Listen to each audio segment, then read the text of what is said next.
Chapter 5. It was on a dreary night of November that I beheld the accomplishment of my toils.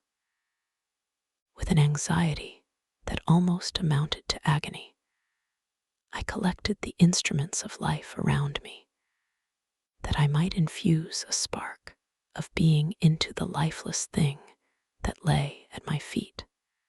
It was already 1 in the morning. The rain pattered dismally against the panes, and my candle was nearly burnt out, when, by the glimmer of the half-extinguished light, I saw the dull yellow eye of the creature open. It breathed hard, and a convulsive motion agitated its limbs. How can I describe my emotions at this catastrophe, or how delineate the wretch whom, with such infinite pains and care, I had endeavored to form? His limbs were in proportion, and I had selected his features as beautiful. Beautiful. Great God! His yellow skin scarcely covered the work of muscles and arteries beneath. His hair was of a lustrous black and flowing, his teeth of a pearly whiteness. But these luxuriances only formed a more horrid contrast with his watery eyes, that seemed almost of the same color as the dun-white sockets in which they were set. His shriveled complexion and straight black lips. The different accidents of life are not so changeable as the feelings of human nature. I had worked hard for nearly 2 years for the sole purpose of infusing life into an inanimate body. For this, I had deprived myself of rest and health. I had desired it with an ardor that far exceeded moderation. But now that I had finished, the beauty of the dream vanished, and breathless horror and disgust filled my heart. Unable to endure the aspect of the being I had created, I rushed out of the room and continued a long time traversing my bedchamber, unable to compose my mind to sleep. At length lassitude succeeded to the tumult I had before endured, and I threw myself on the bed in my clothes, endeavoring to seek a few moments of forgetfulness. But it was in vain. I slept, indeed, but I was disturbed by the wildest dreams. I thought I saw Elizabeth, in the bloom of health, walking in the streets of Ingolstadt. Delighted and surprised, I embraced her. But as I imprinted the first kiss on her lips, they became livid with the hue of death. Her features appeared to change, and I thought that I held the corpse of my dead mother in my arms. A shroud enveloped her form, and I saw the grave worms crawling in the folds of the flannel. I started from my sleep with horror. A cold dew covered my forehead, my teeth chattered, and every limb became convulsed, when, by the dim and yellow light of the moon, as it forced its way through the window shutters, I beheld the wretch, the miserable monster whom I had created. He held up the curtain of the bed, and his eyes, if eyes they may be called, were fixed on me. His jaws opened, and he muttered some inarticulate sounds, while a grin wrinkled his cheeks. He might have spoken, but I did not hear. One hand was stretched out, seemingly to detain me, but I escaped and rushed downstairs. I took refuge in the courtyard belonging to the house which I inhabited, where I remained during the rest of the night, walking up and down in the greatest agitation, listening attentively, catching and fearing each sound as if it were to announce the approach of the demoniacal corpse to which I had so miserably given life. mortal could support the horror of that countenance. A mummy again endued with animation could not be so hideous as that wretch. I had gazed on him while unfinished. He was ugly then, but when those muscles and joints were rendered capable of motion, it became a thing such as even Dante could not have conceived. I passed the night wretchedly. Sometimes my pulse beat so quickly and hardly that I felt the palpitation of every artery at others. I nearly sank to the ground through languor and extreme weakness. Mingled with this horror, I felt the bitterness of disappointment. Dreams that had been my food and pleasant rest for so long a space were now become a hell to me. And the change was so rapid, the overthrow so complete. Morning, dismal and wet, at length dawned, and discovered to my sleepless and aching eyes the church of Ingolstadt, its white steeple and clock, which indicated the 6th hour. The porter opened the gates of the court, which had that night been my asylum, and I issued into the streets, packing them with quick steps, as if I sought to avoid the wretch whom I feared every turning of the street would present to my view. I did not dare return to the apartment which I inhabited, but felt impelled to hurry on. Although drenched by the rain, which poured from a black and comfortless sky, I continued walking in this manner for some time, endeavoring by bodily exercise to ease the load that weighed upon my mind. I traversed the streets without any clear conception of where I was or what I was doing. My heart palpitated in the sickness of fear, and I hurried on with irregular steps, not daring to look about me, like one who, on a lonely road, doth walk in fear and dread, and having once turned round, walks on, and turns no more his head, because he knows a frightful fiend doth close behind him tread. Coleridge, Ancient Mariner.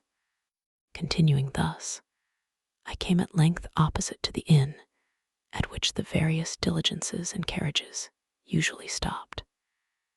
Here I paused, I knew not why, but I remained some minutes with my eyes fixed on a coach that was coming towards me from the other end of the street. As it drew nearer, I observed that it was the Swiss diligence. It stopped just where I was standing, and on the door being opened, I perceived Henry Clerval, who, on seeing me, instantly sprung out. "My dear Frankenstein," exclaimed he, "how glad I am to see you! How fortunate that you should be here at the very moment of my alighting." Nothing could equal my delight on seeing Clerval. His presence brought back to my thoughts my father, Elizabeth, and all those scenes of home so dear to my recollection. I grasped his hand, and in a moment forgot my horror and misfortune. I felt suddenly, and for the first time during many months, calm and serene joy. I welcomed my friend, therefore, in the most cordial manner, and we walked towards my college. Clerval continued talking for some time about our mutual friends and his own good fortune in being permitted to come to Ingolstadt. "You may easily believe," said he, "how great was the difficulty to persuade my father that all necessary knowledge was not comprised in the noble art of bookkeeping.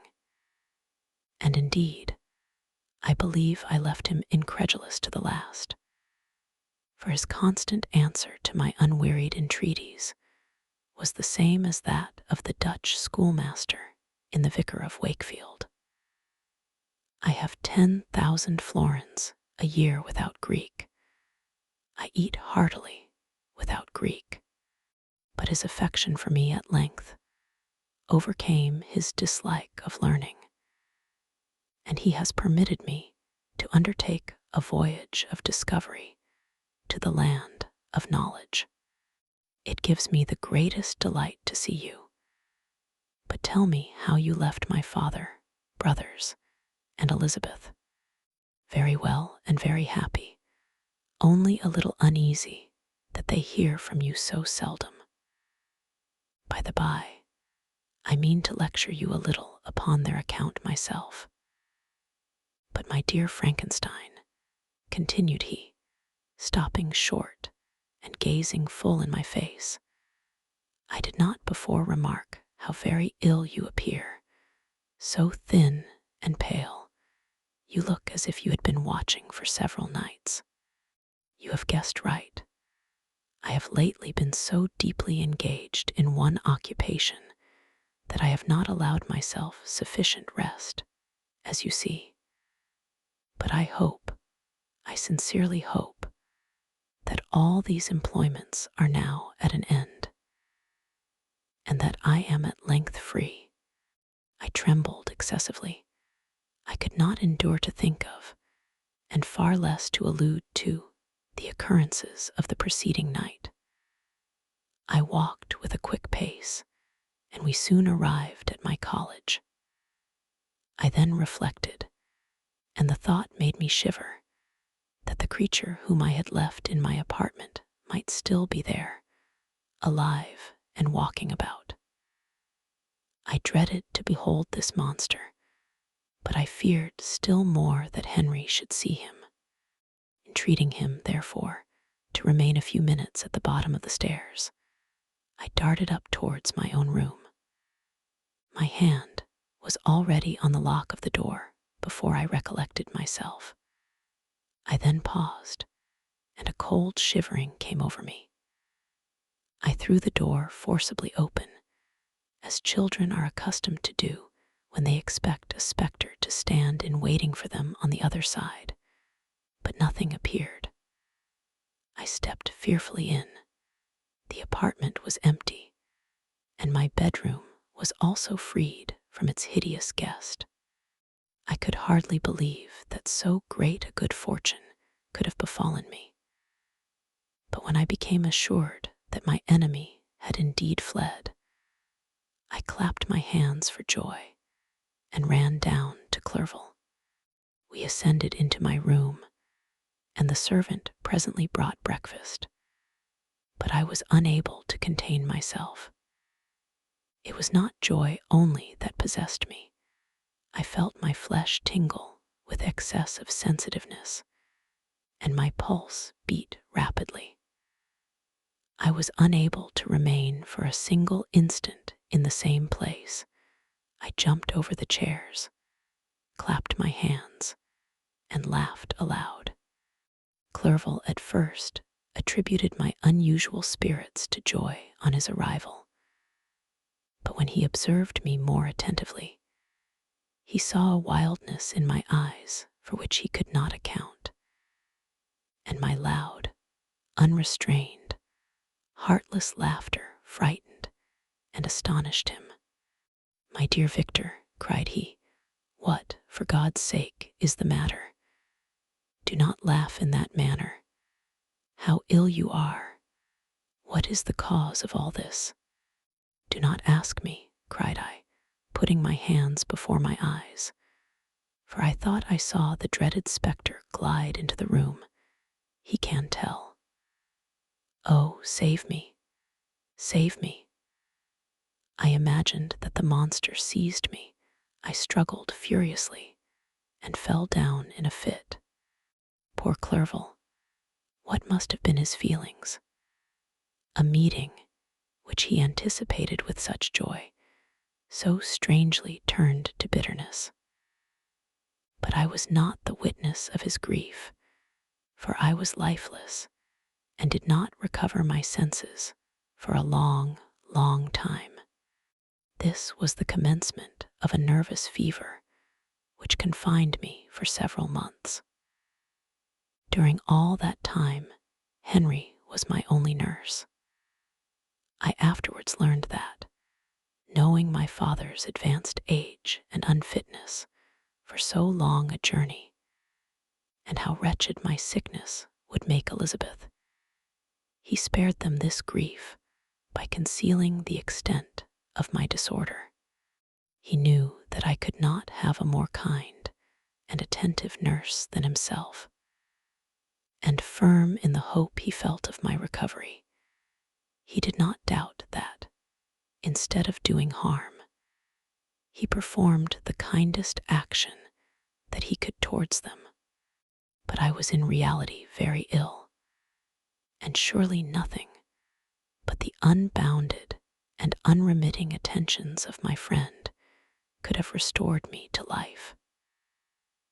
The form of the monster on whom I had bestowed existence was forever before my eyes, and I raved incessantly concerning him.